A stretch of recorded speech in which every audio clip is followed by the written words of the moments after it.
Hey everybody, how you doing? Welcome back to Ray's Starting with the Basics. So today we're going to be going over some carpentry stuff. I got a bunch of small things laid out here, including some of the tools that we used and one brand new tool that we haven't even gone over yet. So today, before we even get started, I need to sharpen my pencil because, well, my pencil's broken. Well, the nice thing is I got this blade in my actual shop, so I'll just go ahead and start carving this off. It takes a little bit of practice to get this down so you can actually do something with it, but it doesn't really take a lot of practice. Right there I got a tip. Alright, so I've got measurements set up over here on the side already, 4.5 inches wide, that's what we want. So we're going to go ahead and use this board down here to actually do that. Now, to show you that, I got 4.5 inches, that's laid out right there, 4.5 with 2 dashes. 1 dash actually means feet, 2 dashes means inches. So I got that written down there, so hopefully you can take note of that. So 7 feet, 4.5 inches is what I have labeled.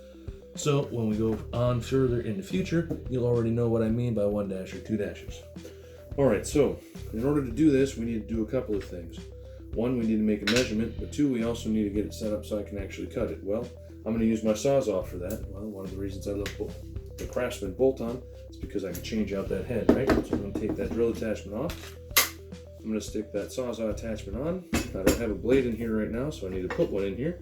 So I'm going to go ahead and grab my blade that I've already pre-selected for you, and I'm going to push the release lever, which is in the inside here. Push it up. Put the blade in, let go, it grabs it, give it a small tug, that way you know. Turn the safety off, and it's ready to go. Alright, so that's good. Now I still need to make my measurement. Well, I'm going to use that square that I showed you in a previous video and that I told you I used from my 90-degree angles. I'm going to measure over 4.5 inches, right? I'm only going to make one mark on this board. 4.5 inches, right there. Pull this back down, put this aside. Now I'm going to make a straight line. Just take that, put it right up against it. Pull my line down here. Now I have a straight line, completely straight line, at 4.5 inches. See that line right there? So we're going to be going ahead and cutting that one off. Now to do that and hold this board in place so I can actually do this safely, I have a couple of clamps. These clamps are called wood clamps. Put these up here, we're going to use those later. So I'm going to slide this corner back here a little bit.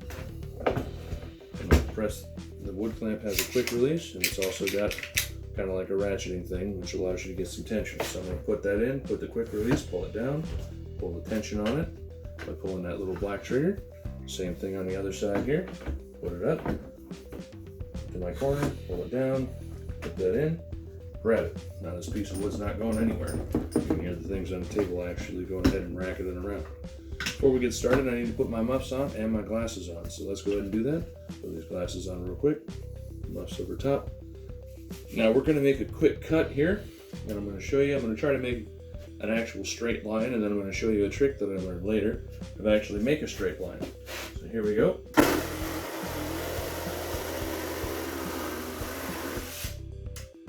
Alright, now I wanted to get that perfectly straight, right? Yep. Should be able to see it. That is not a perfectly straight line. That is actually off. And to better illustrate that, I will show you by holding that board back up here. So I put that pencil mark down. If I cut a perfectly straight line, all that pencil mark should be gone, and only that pencil mark should be gone. Now, as you can see right there, I still have some of that pencil mark left. And if you look at this side up here, I don't have any pencil marks. So, how do we actually take care of that? Well, believe it or not, it's extremely simple. The center part of this right here can actually be held in place. So, I got myself basically a spacer that I can put over the top of that. Check that out. That's a pretty neat little trick. So I'm going to measure over 4.5 inches again. And we're just going to pick a side. I'm going to pick this top side here. And we're going to make that same quick mark here. Just like that. Pull my speed square back out. And line that up. Draw my line. Just like that, yet again, get another quick line. Okay, so now I need to actually understand what that distance is. So I can measure from the side of this blade all the way over to the side here. That gives me about 1.25 inches. So 1.25 inches from this line is where I want my block to actually be. So I'm going to put it on this black line here. I'm going to use my pencil. I'm going to come over to 1.25 inches.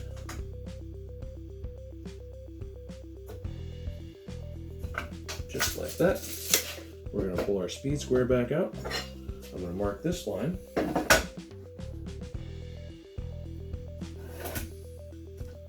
And why did I mark 2 lines? Well, the second line is actually going to be utilized for this spacer. This side is the screwed up cut. This side is the relatively flat cut. So I'm going to take that flat cut and I'm going to put it up next to that line so I can just barely see it. Now I'm going to take this and I'm going to slide this back over on my corner again that I actually cut the first time. We're going to use those same clamps, but I'm going to grab both pieces instead of just the one. So we're going to grab this one here. Turn around, I'm going to grab that clamp over there. Double check my line, make sure I'm good. Make any last adjustments that you need. Just like that. Slide this clamp back in, just like I showed you. Keep your eye protection on or hearing protection, put them both back on. Flip it back up, let's make our next cut.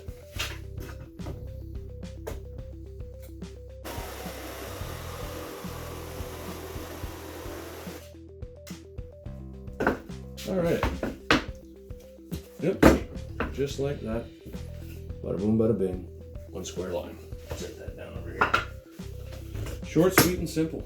So, wood clamps. They really come in handy. All right, now let's move over to something else here. I've got a hammer out for a very good reason, and I got a couple of stuck screws. Yep, this one right here. You can see that there's a screw right there. That one's stuck. So if I go ahead, I need to pull this out. This is really handy, a really handy tip if you can get to the back side of it. Check this out, right back over here, pop that back down. I'm ready to go. So I put this in loosen, drop it in there, and then going anywhere. It's grabbing it. Actually, hang on, this is start bit.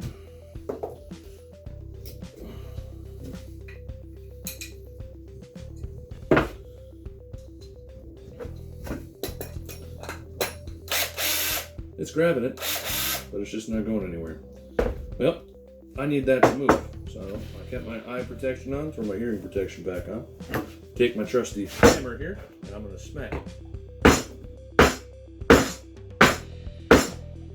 Give it a couple of whacks. Take your hearing protection back off if you want. Line back up. Still doesn't want to come, so I'm going to hit it a couple more times.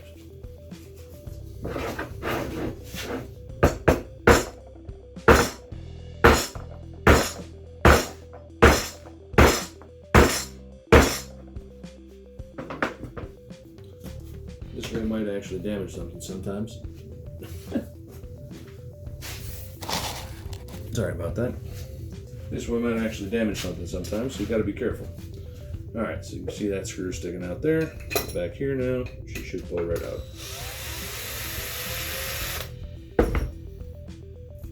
Just like that.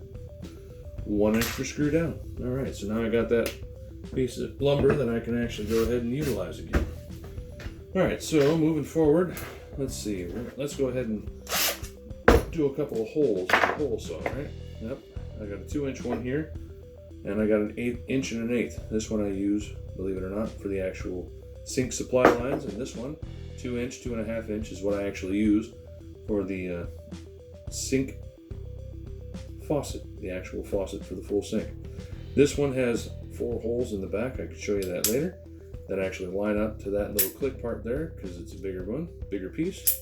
So that locks up, just keeps everything in place. Put inside of the chuck. There we go. Now, sometimes you drill pilot holes for these and sometimes you don't. So we'll put the ear mounts back on. We'll slide this bad boy back over to our corner. Drop this thing back down in here.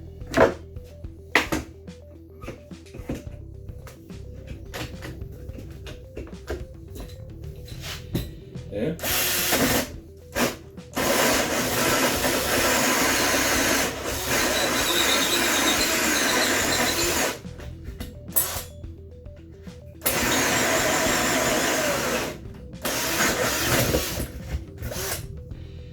there you go, just like that.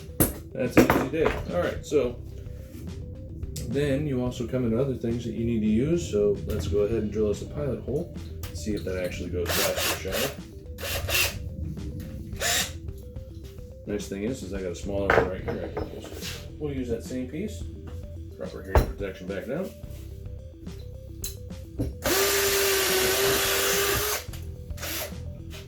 That pilot hole went in pretty fast. Come back up. Slide a new one in. All right.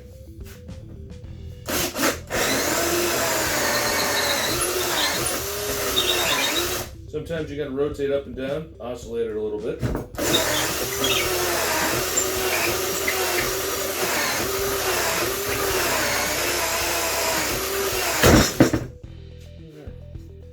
And we are through. This one's beat up a little bit. That definitely went through a lot faster than the last one. So we got two other holes over here. I'll show you those, just to keep everything up.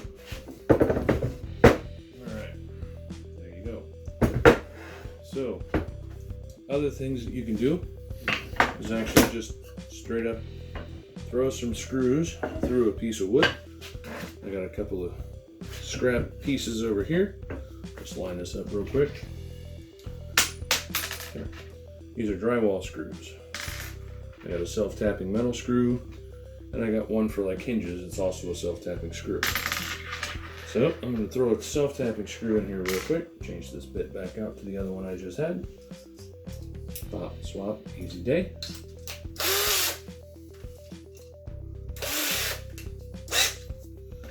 We're going to grab a drywall screw. These actually bite in pretty good, so I'm not too worried about it. Hear that popping noise? That means you're out of your track. You need to stop, start over, put some more pressure downward. There you go. All right, so that kicks sideways. Now, that one is sitting up flush on the top. We'll go ahead and throw this one in over here. It's self-tapping, so it should go a little easier, a little faster. There you go. Bada boom, bada bing. Let's see if we can line that up. So you can see that little nub on the right and a smaller nub on the left. One of them's a drywall screw, the other one's a self-tapping screw. Well, I don't want to go ahead and do too much because I know that I want to countersink this, let's say. So in order to countersink it, I need to find the right size bit that's going to allow that to go through. That should be this one here. It's actually a little bit bigger than that. Let's go up a couple. So they do make countersinking actual bits that you can buy. And the countersinking bits do come with an adjustment sleeve on it. And that adjustment sleeve is, believe it or not, adjustable by an Allen wrench. Imagine that. So we'll go ahead and throw this bad boy back on here. Put our earmuffs back on. I'm going to drill this one down through. This will be my pilot hole.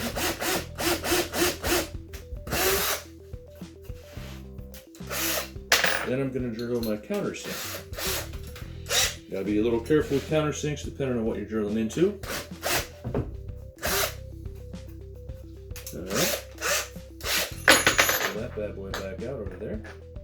Take this one here, throw it back in. Grab my screw that I wanted to put it in the first place. Slide it up. And put it down in there. Alright. So you had the goldish one on one side. That was the self-tapping. You had the drywall screw on the other one, and we just countersunk one right there. I'm grabbing two different sized drill bits. So, you kind of see that little recessed hole. That's where that one screw is. Grab it here and show you from the side. You can't even see it from the top. So if you're doing something like cabinetry work or finishery work, a lot of them will have a countersink bit that is actually supposed to be required, or you'll utilize finishing nails with a small punch behind it to push that nail in a little bit further, and then you'll smooth it over with something like a little bit of epoxy or some wood putty or something like that. So I can grab this bad boy back up here. Now, why is drilling a pilot hole actually important? Well, here's the shim. Shimmy, shim, shim. So I'm going to go ahead and pop one or two of these screws out, probably two of them.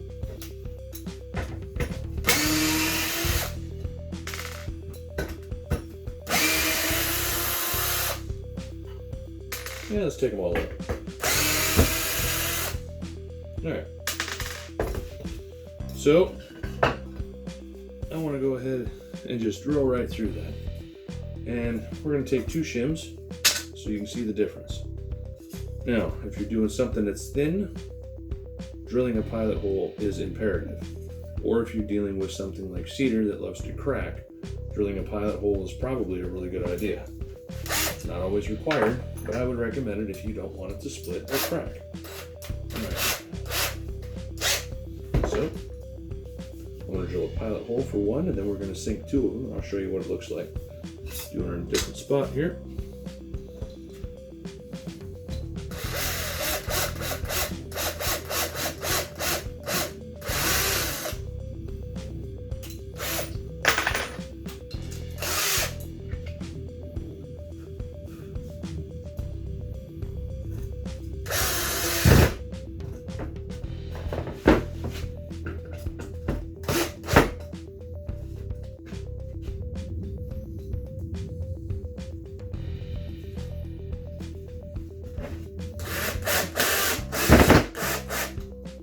Perfect. It did exactly what I wanted it to do, exactly what I knew it would do. Alright, so the one on my left, I drilled a pilot hole on it, and the one on the right, I did not. Take a look at that. The one on the left with the pilot hole did not crack that shim. The one on the right did. So, easy lesson? Nice. Alright, let's keep on moving. So there's other times that I was doing things that I wanted to go ahead and, well, I needed to hang those cabinets on the wall. And those cabinets, I needed that impact driver, right? Told you about that. Well, here we go. So I grabbed that thing out of there and I pull this one back here. This one has a pull and a push release. So I pull it out, drop the bit in. It holds onto that bit just like that. Take this, push this in here. Easy day. Sounds the same, right? But it's not. Alright, so I'm going to pull both of these out and I'm going to drop it into this top one up here because I'm going to need a little bit more room. And I'm going to take this bad boy and I'm going to put this one down in there, see if we can't drive it home. So if you don't need to drill pilot holes in something and you're actually trying to set it through like a stud or something like that, having an impact driver is very handy. Sometimes on the siding it was nice to have an impact driver on that as well. Let's pop both of these bad boys out of here real quick. Good, there we go.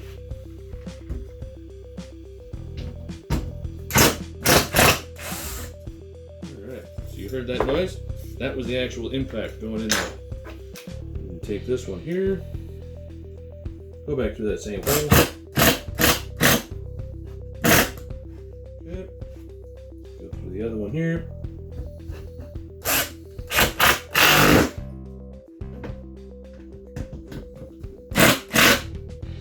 Alright.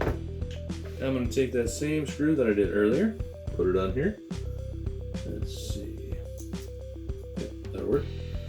Alright. Alright, so you remember how that gold one actually sat up a little bit higher. Helps if I have a little bit longer bit, but I don't right now, so that's fine. And that gold one actually sat above it, kind of like what these two are right here. This one is actually sitting completely flush now with the way that I did that. Sorry about that. It turned again. So let me bring this over here. Got that? Take a look sideways. You can see the black one sitting up on the left, black one sitting up on the right. The gold one is not sitting up at all. Ain't that something neat? All right. Well, I think that's going to pretty much have it all set up for the day. I didn't need my my crowbar, like I said I didn't. You saw me interchange the heads right here in front of you and actually cut some things. You saw how to do a straight cut versus an angled cut. Real fast, sweet, short, and simple. Just have something else. Know the dimensions that you are away from the center part of your blade. Measure twice, cut once. All right. If you haven't done so already, go ahead and feel to like it down below and subscribe if you want to see more videos. Stay tuned. Thank you for watching.